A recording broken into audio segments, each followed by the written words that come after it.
We are here to talk about designing sustainable architectures with MongoDB with Snehal Bhatia.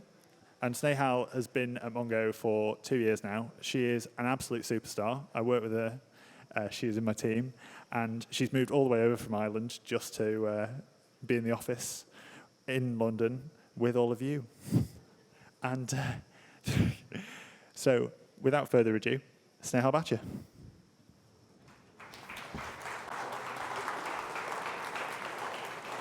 Thanks, Sam. I am not nearly as cool as he described me to be, but I will try for this session. So, hi everyone. Thank you for joining the session on designing sustainable architectures with MongoDB. My name is Snehal. I'm a solutions architect at MongoDB. Today is my second Mongoversary, so I've been here 2 years now.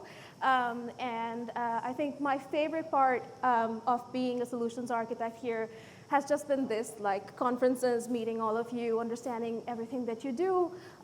In fact, I was just in India for 2 weeks as well, doing these things, like talking to our developers over there. And so I'm still recovering from the long flight. But one of the things I've started noticing much more often now with booking flights and such is that little green leaf icon that's right next to the flight options telling you what the carbon emissions are like, which flight option is more sustainable. It's become more and more common. And that has made me more and more conscious about the impact that the aviation industry in general has on our environment, on our planet. So just out of curiosity, show of hands here, who here is like conscious about these things when you're making decisions about flying or impact of the aviation industry in general on the planet? Quite a few of us, right? And very rightly so. I think some of you might already know the aviation industry has an impact of at least 2 to 4% of the total global greenhouse gas emissions. So that's all caused by the aviation industry. And so in this room, we have one thing in common, right? We're all developers, DBAs, project managers, product managers. So all of us spend a lot of our time working with the information and communications technology industry, or the ICT industry, as we call it.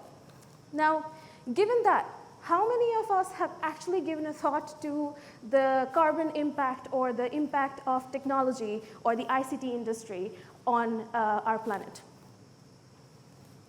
So some of us, yes, but if you would look around, the number of hands that went up this time were much lower than before. And that, to me, is quite surprising, especially when you consider that the overall greenhouse gas emissions globally caused by the ICT industry is also anywhere between 2 to 4% today, which is on par with the aviation sector, a fact that really surprised me when I first found out. But what's even more alarming is by 2030, this percentage is estimated to jump up to 23%. And by 2040, this is estimated to go up to 40%. And the greenhouse gas emissions are not even just like a part of what impacts the planet negatively. There's energy consumption, resource consumption, and all of those things that we're not even factoring in when we're looking at this analysis. So some of you might have heard the fact that if the internet was a country, it would be the 4th biggest consumer of electricity as well. So needless to say, what we do, how we design our systems, our architectures, has a big impact on our planet as a whole. But how do we quantify this, right? So put simply, we can think of it as our planet having a service level objective of 1.5 degrees Celsius. Now, what does that mean? That means that if we compare it to the pre-industrial levels of emissions or average global temperatures, our average temperature on the Earth should stay within 1.5 degrees Celsius of that range, right? So how are we doing today? In short, not very well. 19 of the hottest years have occurred since 2000. And if we keep going at this rate, then we are expected to breach this SLO, 1.5 degrees Celsius, in less than 8 years. Now, what that would mean is essentially a tipping point for our Earth. That's when we'll start seeing many more natural calamities and disasters and destruction of our ecosystems and flora and fauna as we know it, and just a disruption in the equilibrium of our planet. So needless to say, we have a problem here, right? But we're all a room of problem solvers. We love a challenge. So what do we need to do? By 2030, the ICT industry, so you, me, everyone here, we need to reduce greenhouse gas emissions by 45% to meet the 1.5 degree SLO. And I would argue that data and data platforms are key to addressing that challenge. So right before we jump in, just a little bit about me. So my name is Snehal, and I've been working here 2 years. And I've always been passionate and intrigued about everything data, but even more so, something that sounds like a bit of a lofty statement, but I also care a lot about like ethical and responsible use of technology and making sure that we're doing good by our societies, by our planet. And I talk about this stuff. I've talked about it in previous conferences, so if you're interested in any of this, please come up and speak to me. I'll be here for the rest of the day as well. So looking at the agenda we have for today, we've already discussed the impact very briefly, but the impact of technology industry on our planet. And for the next 20 minutes or so, we'll be looking at how we can move towards more environmentally sustainable data architectures with the MongoDB data platform. And just to be clear here, today, every time I'll be using sustainable, it's just in context of environmental sustainability. So it might mean different things to different people, but that's just something to be aware about. And of course, when you look at the entire tech stack, application stack, software stack, there's much more beyond the infrastructure and architecture. So we'll be just discussing some high-level ideas of what you can do beyond architecture as well. And then we'll try and save some time for Q&A, but I'll be around all day to discuss it further if not. All right, so given we have a very packed agenda, let's start by thinking about the most impactful way you can reduce the overall carbon emissions or the greenhouse gas emissions of your platforms, and that is by hosting on greener infrastructure. So in this case, infrastructure means servers, IT equipment, networking, data centers, essentially. So just out of curiosity again, how many of us here are still working with systems that are hosted either on private data centers or on premises or are aware of such applications in our organizations? So quite a few of us. And I think you all must be very aware of these conversations about moving to the public cloud for various benefits, but some of the reasons you might be holding back would be probably security or cost considerations or the need to control your infrastructure, which might be holding you back from making that move. But one thing that you may not have considered so far is that average on-premise to public cloud migrations can result in 84% carbon emission reduction. So without going into too much detail of these statistics, I'm just going to leave them up here. But if you look at these hyperscalers or the public cloud providers such as AWS, Google Cloud, and Azure, all of which that MongoDB partners with, and we also deploy on these, they have really aggressive and really big goals to be carbon efficient, to be powered 100% by renewable energy, even goals to be water positive and zero waste, and all in really near term. These are all like reports made publicly available by them.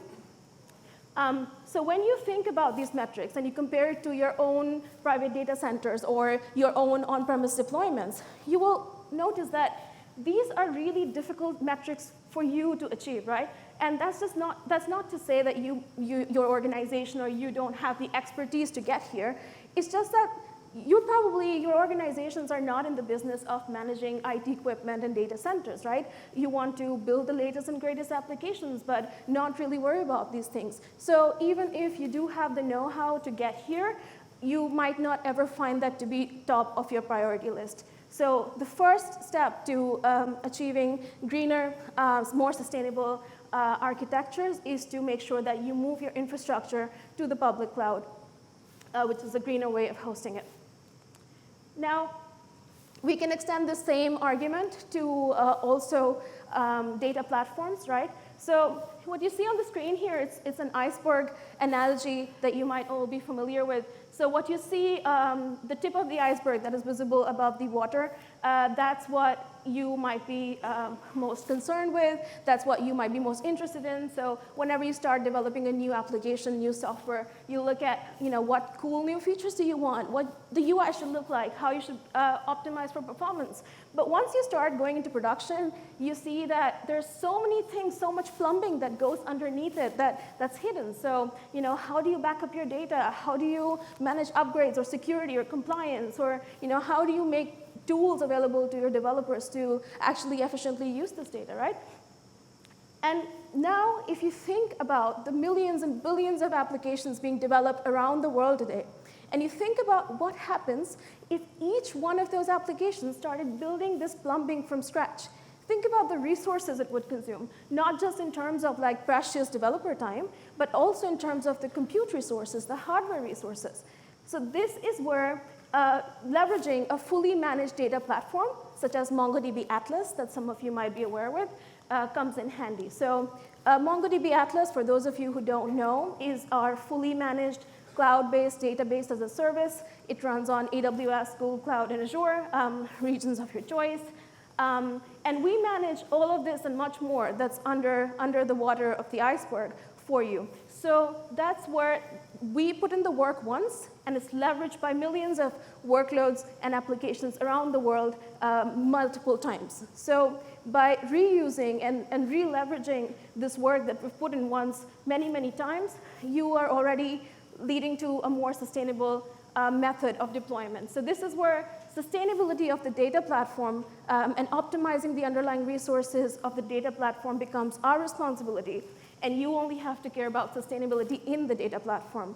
So you might have heard the term economies of scale. And it's the same way we can think about it as sustainability of scale. So this is another way that you can, another like easy win where you can make your platform more sustainable. Now, I mentioned MongoDB Atlas, which is our cloud-based database as a service. So it runs in over 95 regions around the world.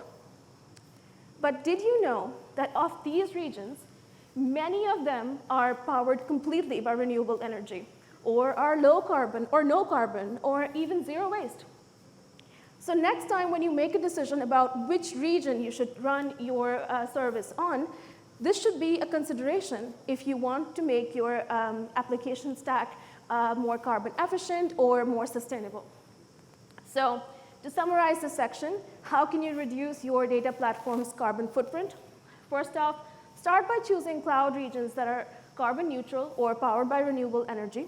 That might not always be possible with your primary cloud provider of choice, so you can leverage multi-cloud deployments with Atlas, where you can also leverage other cloud providers in the same architecture, but also be mindful of the impact that data transfer might have. So for example, if all of your users are located in Australia and you have a cloud region running in the US somewhere and it's a very high throughput application, make sure that you don't have the network resources being consumed so much that it outweighs the impact of cloud regions. So these things do go hand in hand.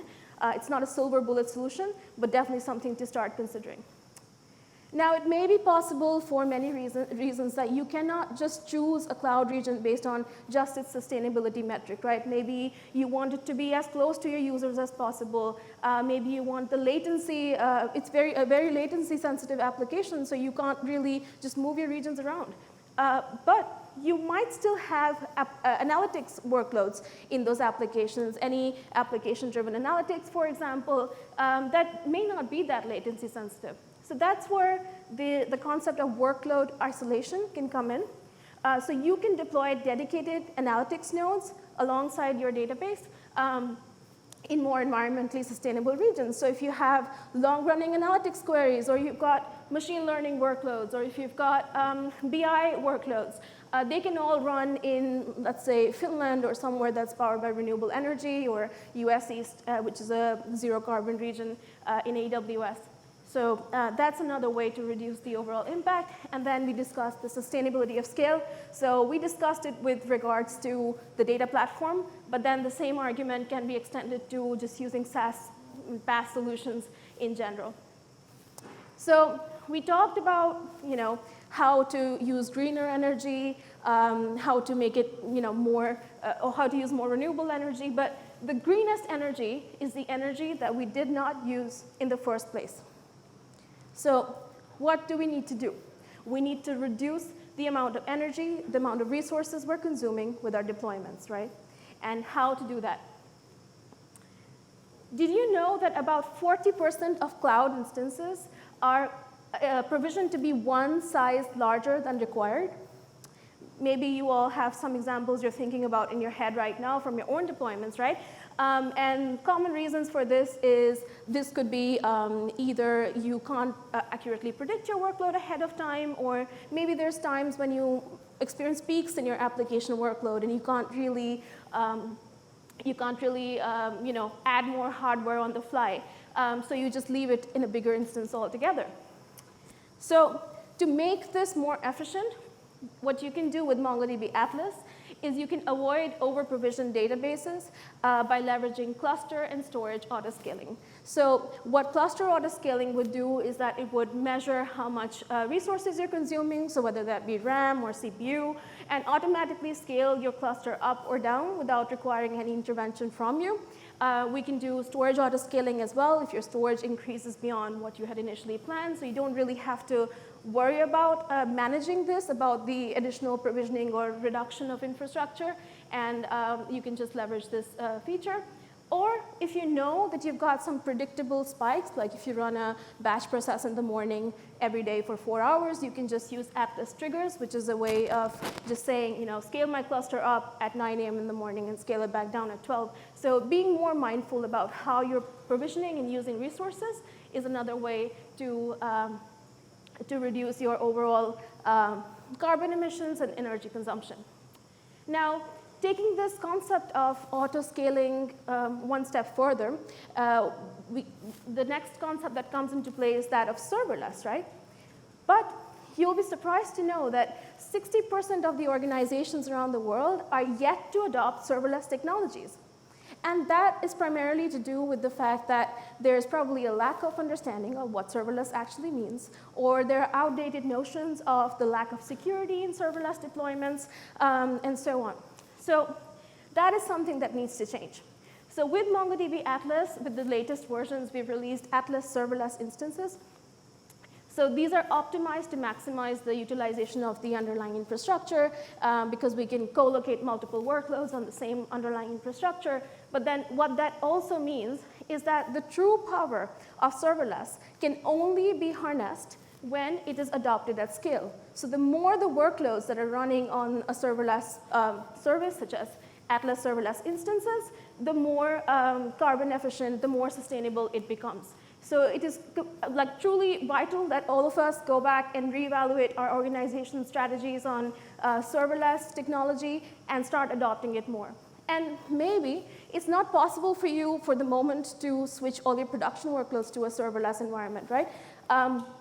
But you still might have lots of non-production environments. So think about QA, test, dev, UAT. All those environments can then be switched to serverless instances, and you can still leave your production workloads where they are until you're ready to fully move on. Now, speaking of non-production instances, did you know that typically non-production environments sit idle for 76% of the week? That's all the non-working hours. I see someone shaking their head in the audience. And then that's the weekends when no one is using them, right? Think about how much extra cost that is, how much extra resources that consumes. So that is another easy win to reduce your overall carbon emissions, energy consumption, and make your applications more sustainable.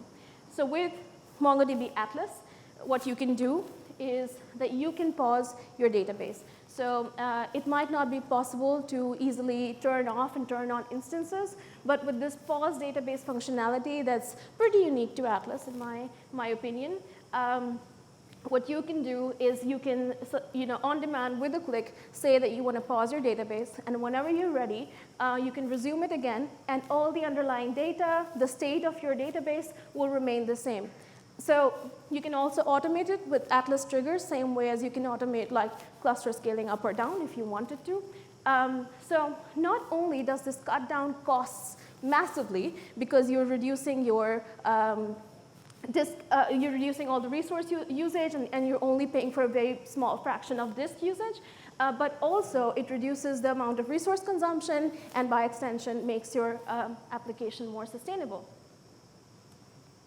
Now, we talked a lot about optimizing infrastructure, optimizing the usage of underlying resources, but we also need to optimize for the way we are designing our applications. So we need to optimize for data access as well. So with MongoDB, some of you might be familiar, we have this data modeling methodology that says data that is accessed together should be stored together. And without going into too much detail of what the document model is, just know that it's made possible by the flexibility of the document data model that underpins MongoDB. So what that does for you, this application-driven data modeling methodology, is that you can then avoid resource-intensive operations such as joins that you might be familiar with if you've used relational databases that take up lots and lots of CPU cycles. And then further, you can also leverage data modeling patterns. We will probably be having lots of talks about data modeling as well. And then further optimize your queries by leveraging the right indexes, not indexing too much, and making sure you have the right read concerns, write concerns, and so on. So making sure that your application side is also optimized is very important to making sure that you have more sustainable architectures. Ultimately, what you need is a way to metricize all of this, right? If you make all these changes, has it really made an impact? That's where you need to monitor the right metrics. To monitor these metrics, you need these metrics to be made available to you. So with Atlas, we have over 100 key performance indicators exposed by the platform in a visual dashboard way, and you can also export it to other tools and so on. So what you can do is you can track metrics that ultimately lead to carbon emissions, greenhouse gas emissions, such as storage, utilization of these resources, data transfer, compute, etc. There's also a tutorial on YouTube where you can actually compute your database's carbon emissions using all these metrics exposed by Atlas. So you can go check it out afterwards. But then what is also important is that you start thinking of sustainability as a non-functional metric, right? Another non-functional SLA, such as your availability SLAs or your response time or your cost. So for example, is it really important for your application to have a millisecond response time? Maybe it's fine to let go of that and then deploy in a more environmentally sustainable region, increase the latency a little bit, but still be more sustainable. So it's important to start putting it at the top as well. Then ultimately, it's important to expose these metrics to the wider organization. So you can do that by directly sharing these dashboards, but you can also use things like MongoDB charts to visualize some of this data. Just to leave you with some further ideas, you can also use demand shaping. So put simply, it's what YouTube does when you have low network bandwidth. So for example, there's not enough network bandwidth, you might be streaming videos in low quality. So similarly, a lot of the governments make their data publicly available of these are the slots when our energy comes from renewable resources. So maybe if you have some really intensive workloads running, you can run them in those durations. It's also important not just to be carbon aware, but also carbon efficient. So it's not just important to know how much you're producing, but also how would you offset that. You can introduce an eco mode in your applications. So maybe some users choose to let go of the fast responsiveness and so on, and know that they're having a positive impact on the planet. Avoid peaks for predictable workloads that's been shown to have negative impact. You can leverage data tiering strategies. So if you have lots of data, some of which that you're just keeping for compliance reasons that you don't access very often, for example, you can archive it off into like not only cheaper, but also much more efficient storage solutions, such as S3 buckets, if you're aware of that. So with Atlas, we have online archive, which is an automated way of doing that, and ultimately make sure that your end devices running your applications are not impacted in a way that the hardware gets destroyed much faster. So here's the code that actually inspired all of this talk from Dr. Werner Vogels. So it says, as developers, we're trained to think about how to optimize our architectures for factors like security, performance, reliability, and cost. In 2022, you can add sustainability to that list. But hopefully, what you've seen in the talk today is that you don't have to make a trade-off between sustainability and cost or sustainability and performance. Most times, these things go hand in hand. So all these optimizations that you need to make your architectures more sustainable are also optimizations that you need to make it more cost-effective at most times. So making the more sustainable choice is the easier choice in our world. Moreover, a study by Accenture has shown that tomorrow's strongest performing businesses are likely to be twin transformers, those who find new value at the intersection of digital technologies and sustainability. So far as saying that they're going to be 2.5 times more likely to outperform their peers. If you're looking for resources to get started in your own projects or organizations. There's lots of user groups like climateaction.tech or the Green Web Foundation, which are actually working towards this, or websites such as the Carbon Calculator or Green Design Principles that actually give you like guidance and actual metrics on how your websites are doing. And you can always track the United Nations climate change, such as the latest COP27 conference as well, to know what's going on in a more global manner.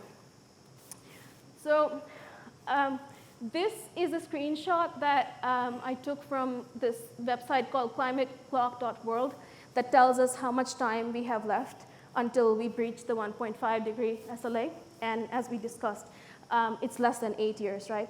And even though in today's talk we discussed many things, such as how doing some things that lead to sustainability also reduce cost or increase performance and developer productivity and so on, I think we can easily say that sustainability by itself is enough to justify our work. Thank you.